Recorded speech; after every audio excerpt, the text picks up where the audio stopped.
Hello friends, welcome to my channel science with Laxmikant.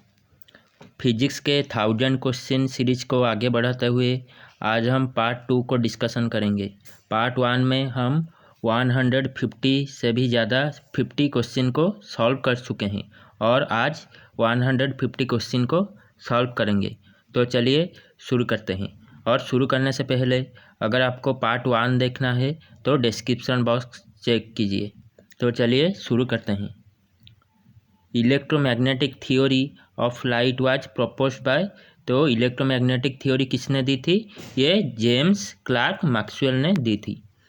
The corpuscular theory related to light was proposed by, तो corpuscular theory ये किसने दी थी? ये Isaac Newton ने दी थी। The shadow obtain from a point source is a region of darkness which is called umbra. तो उम्ब्रा क्या होता है? जिसमें लाइट नहीं होता है, कंप्लीटली उम्ब्रा डार्कनेस होता है, जिसमें लाइट नहीं पहुंच पाता है, इसे हम उम्ब्रा बोलते हैं। The band of 7 colours obtain due to the dispersion of white light is called, तो ये जो 7 कलर्स होते हैं विव गियर, तो इसे हम क्या कहते हैं? इसे हम विजिबल स्पेक्ट्रम कहते हैं। When frequency increases then wavelength, तो फ्रीक्वेंसी इंक्रीज होने से वेवलेंथ डिक्रीज हो जाता है। तो फ्रीक्वेंसी एंड वेवलेंथ ये दोनों इन्वर्सली प्रोपोर्शनल होते हैं। कलर विथ मैक्सिमम फ्रीक्वेंसी, तो कौन सी कलर का फ्रीक्वेंसी मैक्सिमम होता है? वायलेट कलर का। और किसका मिनिमम होता है? ये रेड कलर का मिनिमम फ्रीक्वेंसी होता है और वायलेट का मैक्सिमम। ऐसे ही मैक्सिमम वेवलेंथ किसका होता है? रेड का। और मिनिमम वेवलेंथ किसका होता है? वायलेट का। तो आप इसे याद रखिए, ये चार को, ये आपको कंफ्यूज कर सकता है। तो फ्रीक्वेंसी ज़्यादा होता है वायलेट में और कम होता है रेड में, और इसका उल्टा वेवलेंथ रेड में ज़्यादा होता है और वायलेट में कम होता है। The colour that deviates maximum through glass prism, तो कौन सी कलर मैक्सिमम डेविएट होता है? ये रेड कलर मैक्सिमम डेविएट होता है। The colour that deviates minimum कौन सा होता है? वायलेट। तो मैक्सिमम कौन होता है? रेड, और मिनिमम होता है violet. Colour used in laboratory for indicating danger, तो कौन सी कलर लैबोरेटरी में डेंजर को इंडिकेट करता है? ये yellow colour. Colour sensitive to human eye, तो येलो कलर सेंसिटिव होता है ह्यूमन आई को। Colour use as a danger signal, तो रेड कलर को डेंजर सिग्नल के लिए यूज होता है। तो कॉर्पुस्कुलर थ्योरी ये हम कर चुके हैं, ये आइजैक न्यूटन ने दी थी। और वेव थ्योरी किसने दी थी? ये हाइजेंस ने दी थी। हम ये पार्ट 1 में डिस्कशन कर चुके हैं। क्वांटम थ्योरी किसने दी थी? मैक्स प्लैंक ने। लेकिन क्वांटम जो इलेक्ट्रोमैग्नेटिक थ्योरी किसने दी थी? तो मैक्सवेल ने दी थी। तो आप इसे याद रखिए, corpuscular theory Newton, wave theory Huygens, quantum theory Max Planck and electromagnetic theory Clerk Maxwell. ऐसे ही photo electric effect was propounded by Heinrich Hertz. Which surface reflects all form of light and heat, तो कौन सा surface reflect कर देता है heat और light को? ये वाइट सरफेस। लेकिन ऑब्जर्व कौन करता है? Black surface. इसीलिए हम समर सीजन में वाइट कलर का ड्रेस पहनते हैं, क्योंकि हमें ज़्यादा गर्मी नहीं लगेगा, क्योंकि जो सन का रेडिएशन होता है ये सब रिफ्लेक्ट बैक हो जाता है, लेकिन ब्लैक सरफेस में ये सब ऑब्जर्व हो जाता है। इसीलिए जब हम समर सीजन में ब्लैक कलर का ड्रेस पहनेंगे तो हमें ये ज़्यादा गर्मी लगेगा। Red light passing through a green object appears, तो जब प्रिज्म एक ग्रीन ऑब्जेक्ट में हम रेड लाइट को पास करेंगे तो ये ब्लैक कलर का हमें दिखेगा। Why the sky appears blue, तो ये क्यों होता है? क्योंकि ये due to shorter wavelength of blue colour it scattered more than the red colour of longer wavelength, तो इसीलिए ब्लू कलर का वेवलेंथ शॉर्टर होता है, तो ये ज़्यादा स्कैटर होता है। प्राइमरी कलर्स आर, तो रेड, ब्लू, ग्रीन ये सब प्राइमरी कलर होते हैं, और प्राइमरी कलर से सेकेंडरी कलर और सेकेंडरी कलर से टर्शियरी कलर होते हैं। Primary colours used in colour television are, तो red, green and blue. Colour television uses, तो ये addition of colour mixing. By mixing suitable mixture of primary colours gives, तो primary colours को mix करके हम secondary colours पैदा करते हैं। The branch of physics which deals with the measurement of light emitted by objects is called photometry, तो ये physics का जो ब्रांच होता है जो कि लाइट से डील करता है, इसे हमें फोटोमेट्री कहते हैं। Tertiary colours are obtain by, तो टर्शियरी कलर कैसे ऑब्टेन होता है, तो जब हम दो सेकेंडरी कलर को मिक्स करेंगे तो हमें टर्शियरी कलर्स मिलेगा। The substance used in colour paints, filter, plastic and other materials are called pigments. Subtractive colour mixing is used in pigment. For painting colour pigments user, तो painting के लिए कौन कौन सा कलर यूज होता है, printing के लिए येलो, मैग्नेटा एंड शाइन, ये सब कलर यूज होता है।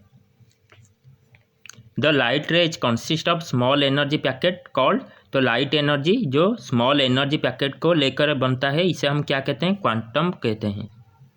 Quantum of light is known as photon, तो क्वांटम ऑफ लाइट को हम फोटोन कहते हैं।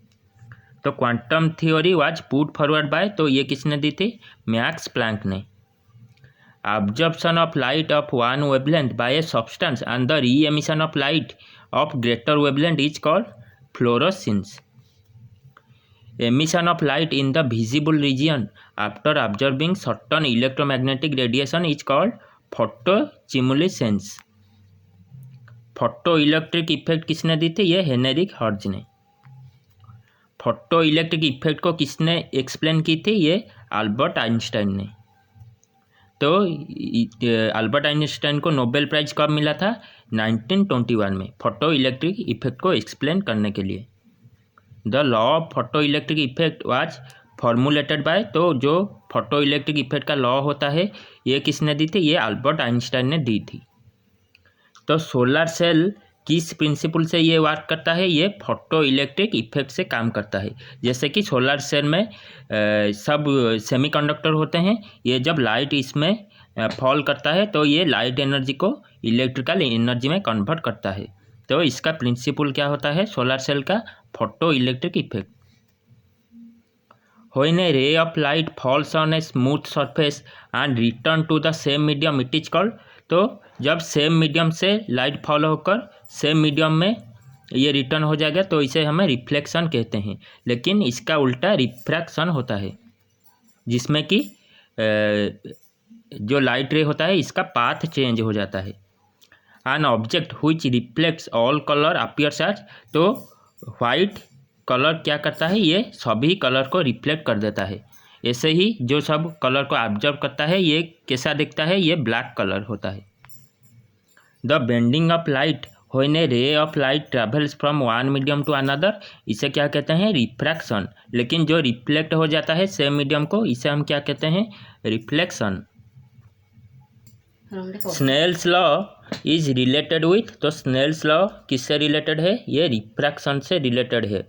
और स्नेल्स लॉ का क्या होता है, ये mu equal to sine i divided by sine r, तो ये स्नेल्स लॉ होता है जो कि रिफ्रैक्शन से ये रिलेटेड होता है। Twinkling of star is due to, तो स्टार क्यों ट्विंकलिंग करते हैं, तो ये रिफ्रैक्शन ऑफ लाइट के लिए होता है। A pond look shallow is due to, ये भी रिफ्रैक्शन ऑफ लाइट के लिए होता है।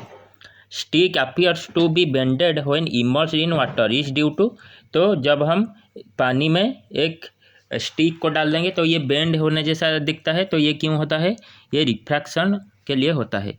ऐसे ही early sunrise and late sunset होता है, क्यों, ये रिफ्रैक्शन के लिए होता है। मिरेज भी, ये भी रिफ्रैक्शन के लिए होता है। Due to change of medium the phase velocity of wave is change but is frequency constant होता है। इसका जब चेंज होता है, फेज चेंज होता है तो वेलोसिटी चेंज हो जाता है, लेकिन फ्रीक्वेंसी ऑलवेज कांस्टेंट रहता है। Fata Morgana is a term associate with, ये मिरेज से एसोसिएट होता है। The measure of optical density of the medium is refractive index. Refractive index of a medium is calculated by, तो refractive index क्या होता है, ये speed of light in vacuum divided by speed of light in medium. तो refractive index का formula क्या होता है, speed of light in vacuum divided by speed of light in the medium. अगर आपको क्वेश्चन अच्छी लगी हो तो आप इस चैनल को सब्सक्राइब कीजिए और वीडियो को लाइक कीजिए। रिफ्रैक्टिव इंडेक्स ऑफ वाटर, तो वाटर का रिफ्रैक्टिव इंडेक्स क्या होता है 1.33। रिफ्रैक्टिव इंडेक्स ऑफ वैक्यूम, इसका होता है 1। Refractive index of ice, ice का होता है 1.31। आप ये सब वैल्यू याद रखिए। डायमंड का क्या होता है 2.42। इससे डायमंड और वैक्यूम ये सब इम्पोर्टेंट है। और वाटर, वाटर क्या क्या होता है 1.33, आइस का 1.31। The complete reflection of A light रे reaching N interface with A less dense medium when the angle of incidence exceed the critical angle is called total internal reflection, इसे कहते हैं। The father of fibre optics, तो optical fibre का father किसे कहते हैं, ये नरेंद्र सिंह कपानी, और ये एक इंडियन है। और इन्हें 2020 में इन्हें पद्म विभूषण अवार्ड से भी सम्मानित किया गया है। Sparkling of diamond is due to total internal reflection. ऐसे ही ऑप्टिकल फाइबर किस प्रिंसिपल से काम करता है, ये भी टोटल इंटरनल रिफ्लेक्शन से काम करता है। Glittering of water bubbles is due to, ये भी टोटल इंटरनल रिफ्लेक्शन के लिए होता है। The splitting of light ray into different colour is called dispersion. Dispersion किसने डिस्कवर की थी, ये न्यूटन ने डिस्कवर की थी। रेनबो इज फॉर्म, ये क्यों रेनबो फॉर्म होता है, ये डिस्पर्सन ऑफ लाइट के लिए होता है। और रिफ्लेक्शन और रिफ्रैक्शन, जैसे कि डिस्पर्सन ऑफ लाइट इससे मेजर होता है, जिससे रेनबो फॉर्मेशन होता है। Main principle due to formation of rainbow is called dispersion. Rainbow is seen as a circle from, तो रेनबो सर्कल जैसा कहाँ से दिखता है, स्पेस से, लेकिन सेमी सर्कल अर्थ से ये सेमी सर्कल दिखता है। Rainbow appears in the opposite direction of, तो रेनबो कहाँ पर फॉर्मेशन होता है, ये लाइट के अपोजिट में फॉर्मेशन होता है। Red colour of angle in rainbow is 42.8 degree. Violet colour का angle 40.8 degree. Colour at the top of rainbow is red colour, और बॉटम में होता है वायलेट कलर। तो रेनबो के टॉप में होता है रेड कलर और बॉटम में होता है violet colour. Colour at the centre of rainbow, तो सेंटर में कौन सी कलर होता है, ग्रीन कलर। तो टॉप में रेड कलर, बॉटम में वायलेट कलर और सेंटर में ग्रीन कलर होता है। The phenomenon that occurs when two waves meet while travelling along the same medium is called interference. Interference was first discovered by Thomas Young. Different colour of the soap foam is due to, ये जो soap foam चकचक करता है क्यों करता है, ये interference of light के लिए होता है। Oil spread in water glitters due to interference of light. The bending of light around the corners of an obstacle और aperture into the region of geometrical shadow of the obstacle is called, इसे क्या कहते हैं, diffraction कहते हैं। The fuzzy uneven edge of a shadow can be explain by, ये diffraction of light से explain होता है। Principle behind the working of projector in A film theatre was explain by, तो जब फिल्म थिएटर में जो प्रोजेक्ट होता है ये किस प्रिंसिपल से वर्क करता है, ये diffraction of light. Fringes pattern in CD can be explain by, ये डिफ्रैक्शन ऑफ लाइट से ये एक्सप्लेन हो सकता है। The reflection of a ray from a straight path due to particles or in the interface between two media is called, तो इसे हम कहते हैं scattering of light. Reddening of sun at sunrise and sunset shadow can be explained by, तो ये scattering of light से explain हो सकता है। The blue color of sky and sea can be explained with, तो sky blue color का क्यों होता है, ये scattering of light के लिए। Color lamp used in fog for vehicles in is yellow light. On moon sky appears black color due to the absence of scattering of light.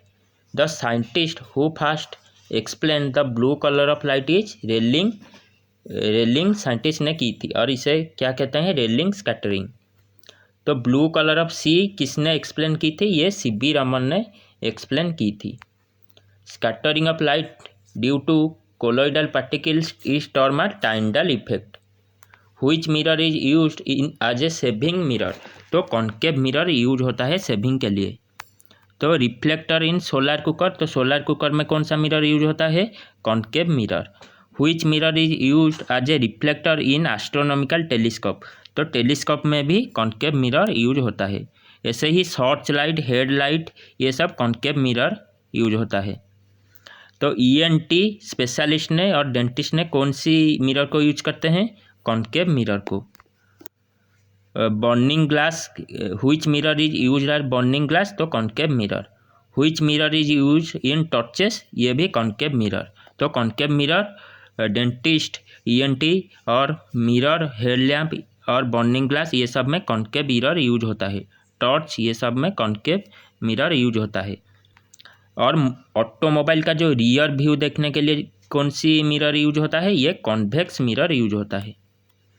A transparent medium bounded by two surface, at least one of which is curved surface is called lens.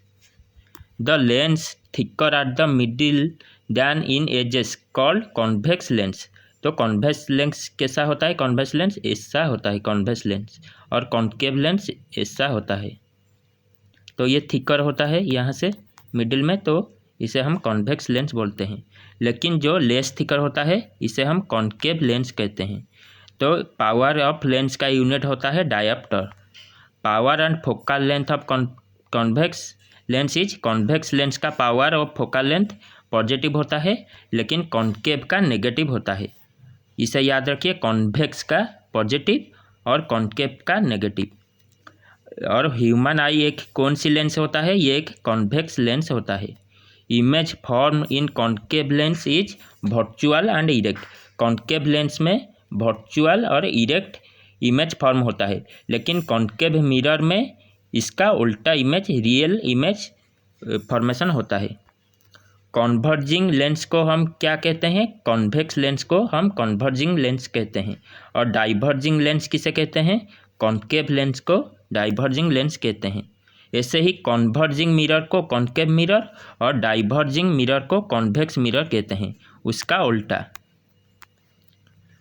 Image form in convex lens, तो convex lens में real and inverted image form होता है। The shortest distance for clear vision is 25 centimetre. तो 25 centimetre से एक shortest distance होता है, जैसे कि हम क्लियर विजन के लिए। 20/20 vision means perfect vision mirror.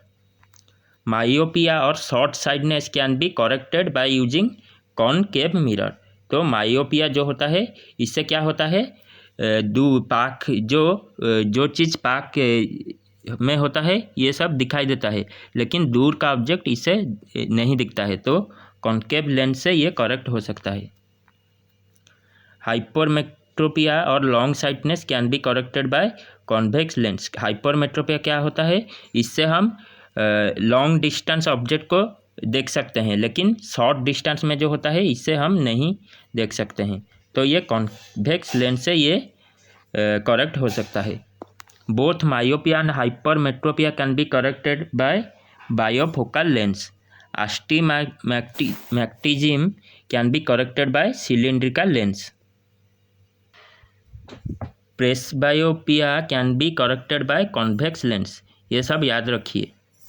Persistence of vision of human eye is 1/16 seconds.